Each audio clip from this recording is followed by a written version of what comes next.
Hello friends, very good afternoon. कैसे हैं आप सब? होप आप सब अच्छे होंगे। जैसा कि आप लोगों को पता है, ये हमारी एम लक्ष्मीकांत इंडियन पॉलिटी की सीरीज़ चल रही है, जिसमें आज हम अपना नेक्स्ट टॉपिक पढ़ेंगे गवर्नमेंट ऑफ इंडिया एक्ट 1935 कि गवर्नमेंट ऑफ इंडिया एक्ट 1935 क्या है। ठीक है, लेकिन टॉपिक स्टार्ट करने से पहले मैं आपको एक छोटी सी इन्फॉर्मेशन देना चाहूँगी कि अगर आपको इस सब्जेक्ट या किसी भी सब्जेक्ट के नोट्स परचेस करने हो, यूपीएससी से रिलेटेड, ऑप्शनल से रिलेटेड, एनसीईआरटी से रिलेटेड, हैंड रिटन नोट से रिलेटेड, तो आप मेरा डिस्क्रिप्शन बॉक्स चेक कर सकते हो। हर तरीके के नोट्स आपको यहाँ पे मिल जाएंगे, यूपीएससी से रिलेटेड या किसी भी चीज़ से रिलेटेड आपको नोट्स मिल जाएंगे। ठीक है, तो हम देखते हैं गवर्नमेंट ऑफ इंडिया एक्ट 1935 के क्या फीचर्स थे। ठीक है, फर्स्ट ऑफ ऑल हम इसके फीचर्स पढ़ेंगे और मैं आप लोगों को भी यही सजेस्ट करूँगी, अगर मेरे नोट्स परचेस करने हो तो कर लीजिएगा, लेकिन अगर आपको खुद से नोट्स बनाने हैं तो आप इसी तरीके से शॉर्ट तरीका यूज़ करिएगा नोट्स बनाने का, because it is very useful. ठीक है, ये आपको लास्ट टाइम में जो छोटे छोटे टॉपिक्स होते हैं वो याद करने में काफ़ी हेल्प होती है। ठीक है, तो देखो इसके फीचर्स क्या है। अगर लेजिस्लेचर पॉइंट ऑफ व्यू से देखो तो इसमें क्या चेंजेस आए थे, तो 6 bicameral legislature was introduced with restrictions. ठीक है, 6 बाईकैमरल लेजिस्लेचर मतलब बाईकैमरल लेजिस्लेचर जो कि आपने देखा था सेंट्रल लेवल पे आया था, अब उसको क्या कर दिया गया था, प्रोविंशियल लेवल पे भी क्या कर दिया गया था, इंट्रोड्यूस कर दिया गया था। ठीक है, जिसमें बंगाल, बॉम्बे, मद्रास, आसाम, बिहार और यूनाइटेड प्रोविंस, इन 6 जगहों पे क्या कर दिया गया था, बाईकैमरल लेजिस्लेचर को इंट्रोड्यूस कर दिया गया था। ठीक है, extended franchise to 10% of the people, अब क्या कर दिया गया था, जो वोटिंग राइट सिर्फ प्रॉपर्टी टैक्स ये सब बेसिस पे था, तो अब ओवरऑल 10% लोगों को वोटिंग राइट्स मिल गए थे।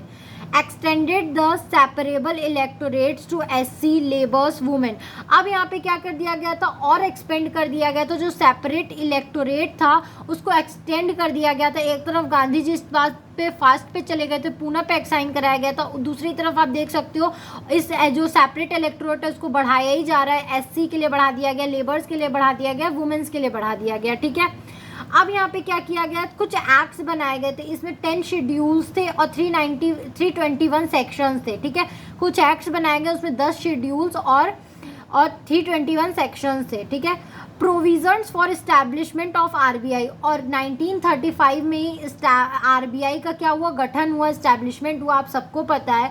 और abolition of council of India in 1947, देखो यहाँ पे लिख दिया है, लेकिन काउंसिल ऑफ इंडिया को एबॉलिश किया गया था, लेकिन कब किया गया था, 1947 में एबॉलिश किया गया था, 1935 में एबॉलिश नहीं किया गया था। ठीक है, ये पॉइंट यहाँ पे गलत है, बट मैंने उसके सामने सही लिख दिया है कि 1947 में एबॉलिश किया गया था। ठीक है, प्रोविजंस फॉर इस्टेब्लिशमेंट ऑफ, ठीक है, और इन सब चीज़ के इस्टेब्लिशमेंट के लिए कुछ प्रोविजंस बनाए गए थे, जैसे फेडरल सर्विस स्टार्ट की गई थी। ठीक है, फेडरल सर्विस स्टार्ट कर दी गई थी कि सेंट्रल और स्टेट मिलके काम करेंगे, पब्लिक कमीशन स्टार्ट की गई और provincial public service commission start की गई, ज्वाइंट पब्लिक कमीशन स्टार्ट की गई। ये 3 क्या किए गए, federal public service commission, provincial public service commission और ज्वाइंट पब्लिक कमीशन, ये 3 तरीके के क्या किए गए, कमीशन स्टार्ट किए गए।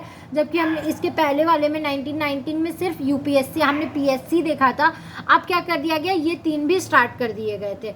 अगर आप एडमिनिस्ट्रेशन पॉइंट ऑफ व्यू से देखो तो एडमिनिस्ट्रेशन पॉइंट ऑफ व्यू से क्या था, provisions for all Indian federation province पर प्रिंसली स्टेट, क्या किया गया था, प्रोविजंस बनाए गए थे कि जो ऑल इंडिया लेवल फेडरेशन बनाया जाए, जिसमें जो प्रोविंस है और जो उनके प्रिंसली स्टेट्स हैं वो क्या करें, मिल के वर्क करें। लेकिन ये जो फेडरेशन था ये बना नहीं, बिकॉज प्रिंसली स्टेट ने क्या कर दिया था, ज्वाइन करने से मना कर दिया था।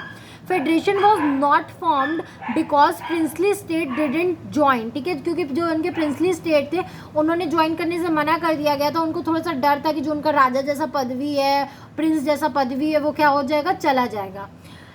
फिर एडमिनिस्ट्रेशन पॉइंट से अगर आप दूसरा पॉइंट देखो तो directory was abolish at province but allowed at the centre, जो डायरेक्टरी आई थी मतलब क्या, रिजर्व्ड और ट्रांसफर सब्जेक्ट जो आए थे वो अब प्रोविंस मतलब स्टेट लेवल पे हटा के अब वो क्या हो गए थे, सेंटर लेवल पे हो गए थे। ये बहुत अच्छी बात थी।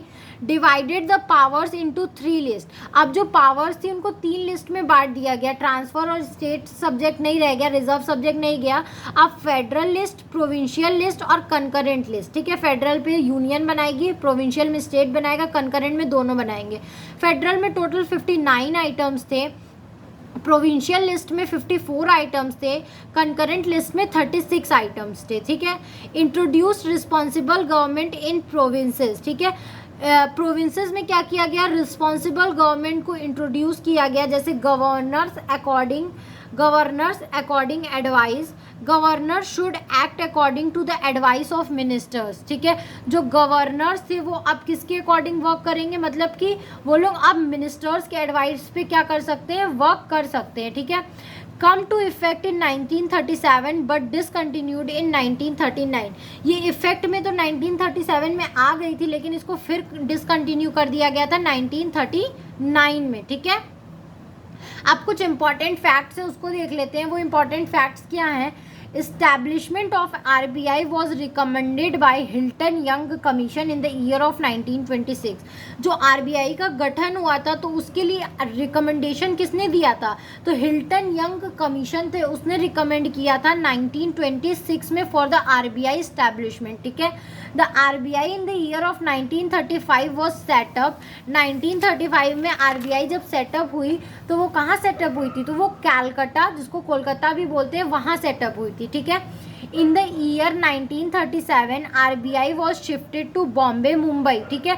लेकिन 1937 में RBI को बॉम्बे में शिफ्ट कर दिया गया, जिसको मुंबई बोलते हैं। The federal court was set up in the year of 1937 in the Delhi. Delhi में 1937 में एक फेडरल कोर्ट भी बनाया गया था, ठीक है। The first chief justice of federal court was Maurice Gwyer, और उस फेडरल कोर्ट के फर्स्ट चीफ जस्टिस कौन थे, मॉराइस ग्यूवर, ठीक है। तो ये टॉपिक हमारा यहीं तक था। आई होप आपको ये टॉपिक समझ में आया होगा। अगर फिर भी कहीं भी कोई भी प्रॉब्लम है तो आप मुझे कमेंट सेक्शन में कमेंट करके पूछ सकते हो। Thank you very much for watching my video and do like, subscribe and share my channel. अगर आपको इस सब्जेक्ट या यूपीएससी से रिलेटेड, एनसीईआरटी से रिलेटेड, ऑप्शनल से रिलेटेड किसी भी सब्जेक्ट के नोट्स परचेस करने हो तो आप मेरा डिस्क्रिप्शन बॉक्स चेक कर सकते हो। Thank you.